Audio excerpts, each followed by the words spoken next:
ভাতের চাল এই মাসে বেশি গেলে কিন্তু আমার দোষ নেই।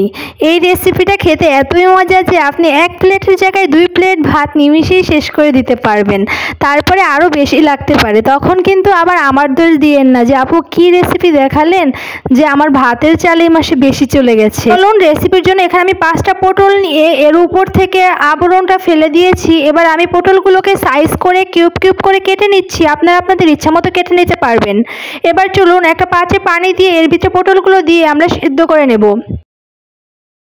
পটলগুলো ভালো করে সিদ্ধ করে নেবেন যাতে নরম হয়ে যায়। এবার পানি ছেঁকে ব্লেন্ডারে জগে নিয়ে ব্লেন্ড করে নিব। আপনারা চাইলে শিলপাটাও বেটে নিতে পারেন, আমি ব্লেন্ডারে জগে করেছি যাতে তাড়াতাড়ি হয়। এবার অন্যদিকে একটি পাত্রে আমি 1/3 কাপ সরিষার তেল দিয়ে দিচ্ছি। তেলটা একটু গরম হয়ে আসলে এর ভিতরে 4টা শুকনো লঙ্কা দিয়ে দিচ্ছি। শুকনো লঙ্কাটা একটু ভেজে নিয়ে দিয়ে দেব 1 চা চামচ কালো জিরে। এবার কালো জিরে এবং শুকনো লঙ্কা কিছুক্ষণ ভেজে নিব। এবার 1/2 কাপ পেঁয়াজ কুচি এবং 2 টেবিল চামচ রসুন কুচি দিয়ে কিছুক্ষণ ভেজে নেব। পেঁয়াজটা এবং রসুনটা কিছুক্ষণ ভাজলে একটা সুন্দর একটা ফ্লেভার আসবে, আর এই ফ্লেভারটা ভর্তার সাথে মিশে জাস্ট ওয়াও একটা ফ্লেভার আসবে। তখন দেখবেন ভাতের সাথে খেতে কি মজা লাগে।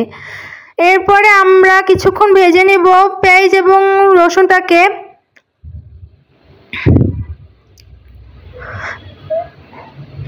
যখন পেঁয়াজ এবং রসুনটা ভাজা হয়ে যাবে আমরা ব্লেন্ড করা পটলগুলো দিয়ে দেব।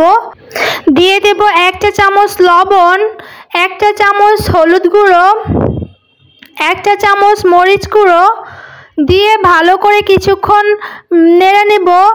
এটা ভালো করে হাত দিয়ে নেড়ে ভেজে নিতে হবে, এতে করে নিচে আর পোড়া লাগবে না এবং সব দিকে পারফেক্টভাবে হয়ে যাবে। আপনারা দেখেই বুঝতে পারছেন আমি কিভাবে করছি। এবার আমি 1 চা চামচ মরিচের গুঁড়ো মানে শুকনো মরিচের গুঁড়ো দিয়ে দিলাম, যেটাকে চিলি ফ্লেক্স বলে। এবার আমি 2 টেবিল চামচ কাঁচা সরিষার তেল দিয়ে দিচ্ছি। এই সরিষার তেলটা লাস্ট পর্যায়ে অ্যাড করার ফলে ভর্তা থেকে দারুণ একটা ফ্লেভার আসবে। এবার আপনি পরিবেশন করে নিন গরম ভাতের সাথে। এটা খেতে খুবই মজার, আপনারা ট্রাই না করলে বুঝবেন না। অবশ্যই ট্রাই করবেন এবং আমাকে কমেন্ট করে জানিয়ে